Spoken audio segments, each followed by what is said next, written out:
Assalamualaikum warahmatullahi wabarakatuh dan selamat petang semua. Baiklah, untuk hari Khamis ni kita akan pergi ke mata pelajaran Faraid darjah 4 iaitu pelajaran 1 dalam tajuk Perkenalan Ilmu Faraid. Baiklah, seperti yang biasa kita tengok dulu takrif Faraid dari segi bahasa. Takrif Faraid dari segi bahasa ialah sesuatu yang ditentukan.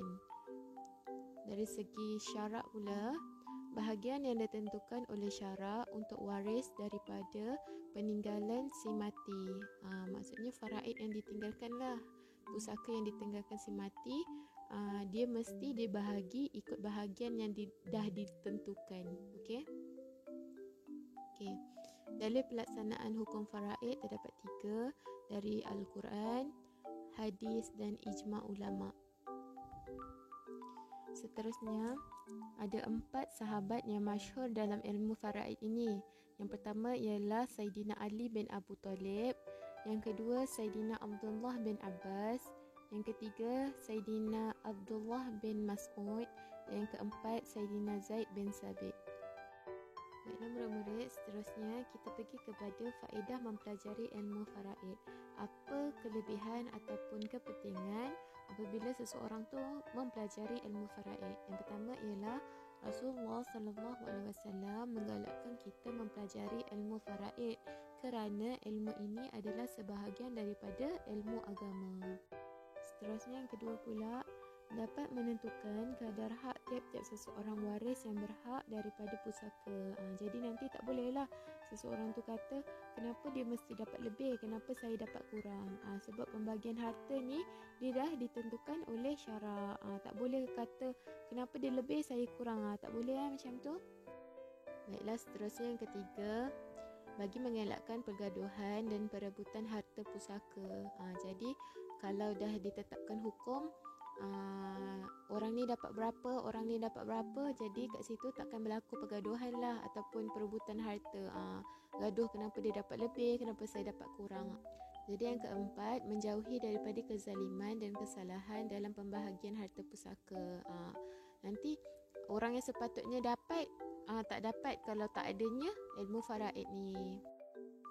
Baiklah, seterusnya kita pergi kepada rukun mempusakai. Okey, rukun mempusakai terdapat 3 rukun iaitu muwaris, waris dan maurus. Okey, kita tengok satu-satu maksud dia. Muwaris adalah orang yang mati meninggalkan harta.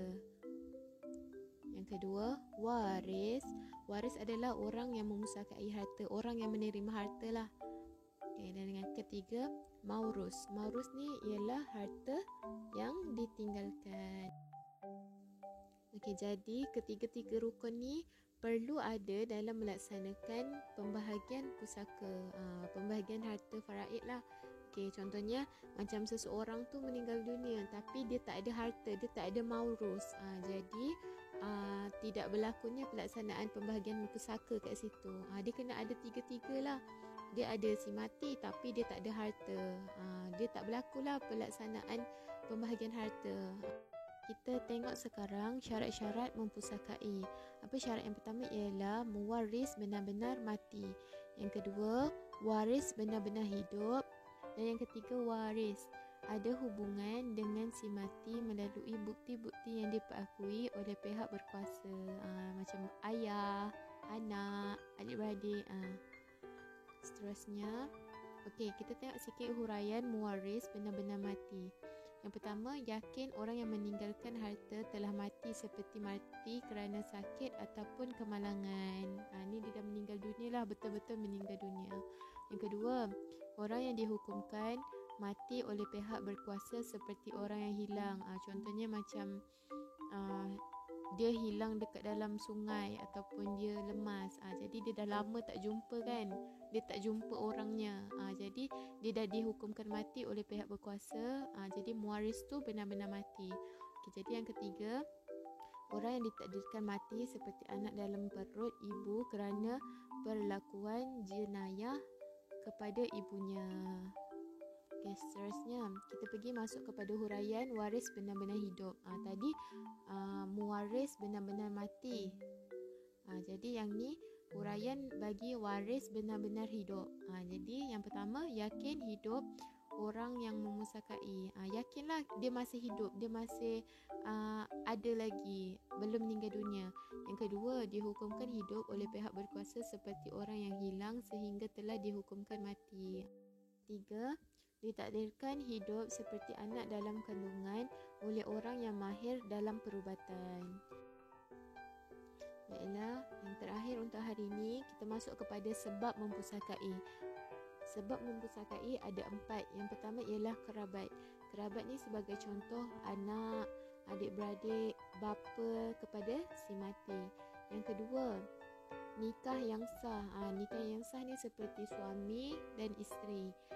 Seterusnya yang ketiga ialah wala. Wala ni ialah orang yang memerdekakan hamba. Bagi orang yang memerdekakan hamba, boleh mewarisi harta hamba yang dimerdekakan jika hambanya tak ada waris, macam tu. Seterusnya yang terakhir ialah Baitul Mal. Baitul Mal ni adalah perbayanan Islam secara teratur.